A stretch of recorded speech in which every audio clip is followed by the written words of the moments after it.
لیکن آغاز میں بات کرنا چاہوں گا بھارت کی وہ فاسٹسٹ گروئنگ اکانومی جس کو کہا جا رہا ہے، بہت زیادہ معاشی ترقی جو بھارت میں ہو رہی ہے، شاید وہ وجہ تو نہیں کہ امریکی صدر نے بھارت میں دورہ کرنے کو ترجیح دی، اور جس طرح سے بھارت 2013 میں سب سے بڑا اسلحہ فروخت کرنے والا ملک بن گیا تھا امریکہ بھارت کے اندر، حتیٰ کہ اسرائیل، فرانس اور روس سے بھی زیادہ، کیا وجوہات ہو سکتی ہیں؟ میں آپ کو بتاؤں، جاپنیز اور انڈین ڈیلیگیشن کی ایک ملاقات ہوئی بھارت اور جاپان کے درمیان معاشی ترقی کو پروموٹ کرنے کے لیے۔ یہ جو میں آپ کو ڈیولپمنٹ بتا رہا ہوں، یہ نریندر مودی کے وزیر اعظم بننے کے بعد، یعنی پاکستان میں نئی حکومت کو بنے ہوئے 19 یا 20 مہینے ہو گئے، جبکہ بھارت میں نریندر مودی کو وزیر اعظم بنے ہوئے 8 یا 9 مہینے ہوئے ہیں۔ سو کیا کچھ کیا نریندر مودی نے جس سے شاید امریکہ اتنا متاثر ہوا؟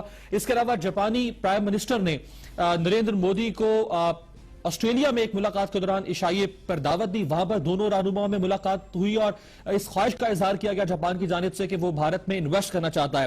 بان کی مون نے ایک کامیاب دورہ کیا تھا انڈیا کا، جس کی تصاویر آپ دیکھ سکتے ہیں۔ بان کی مون باقاعدہ طور پر وہاں پہ یوگا کی کلاسز دے رہے ہیں۔ اس کے علاوہ بھوٹان کے پرائم منسٹر نے نریندر مودی کے وزیر اعظم بننے کے بعد وہاں پہ دورہ کیا اور اقتصادی معاملات کے اوپر پیش رفت ہوئی۔ اس کے علاوہ ایرانین ڈیلیگیشن نے بھارت کا دورہ کیا اور نریندر مودی نے، یعنی بھارت نے چابہار پورٹ جو ہے ایران کی، اس پر ترقیاتی کام شروع کرنے میں دلچسپی کا اظہار کیا۔ اسرائیلی ڈیلیگیشن نے اسی دوران وزٹ کیا بھارت کا۔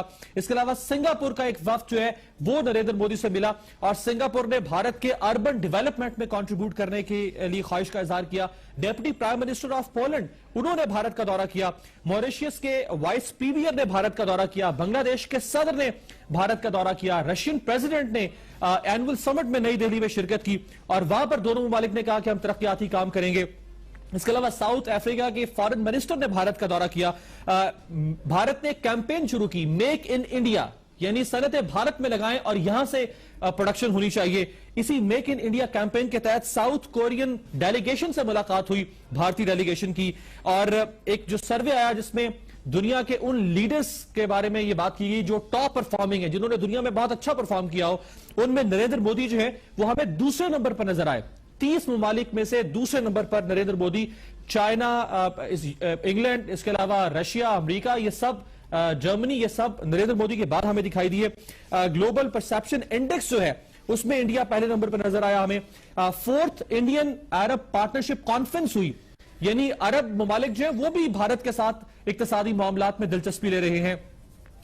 انڈیا نے نیپال کو ایک گفٹ کیا، ایڈوانس لائٹ ہیلی کاپٹر مارک 3 جو شاید ماڈل ہے۔ اس کے علاوہ نریندر مودی نے آسٹریلیا کا وزٹ کیا، یہ بھی بڑا کامیاب وزٹ تصور کیا گیا نریندر مودی کا، اور یہ پہلے سربراہ مملکت ہیں انڈیا کے جنہوں نے آسٹریلین پارلیمنٹ میں جا کے خطاب کیا۔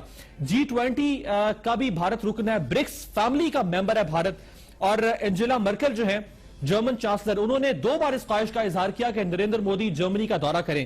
اور میں آپ کو آخر میں بتاؤں جس کو دیکھنے کے بعد کچھ شرمندگی تو محسوس ہونی چاہیے ہمیں، یعنی پاکستان 2014 میں 21ویں صدی میں آج ڈومیسٹک گیس چولہے کے لیے گیس کو ترس رہا ہے، بجلی نہیں ہے، لیکن بھارت نے دنیا کی پہلی CNG ٹرین بنا لی ہے۔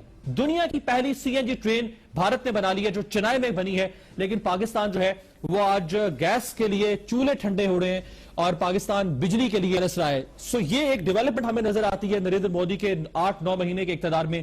کیا اس نے متاثر کیا امریکی صدر کو، یا کچھ اور وجوہات ہو سکتی ہے؟ اس پہ ہم بات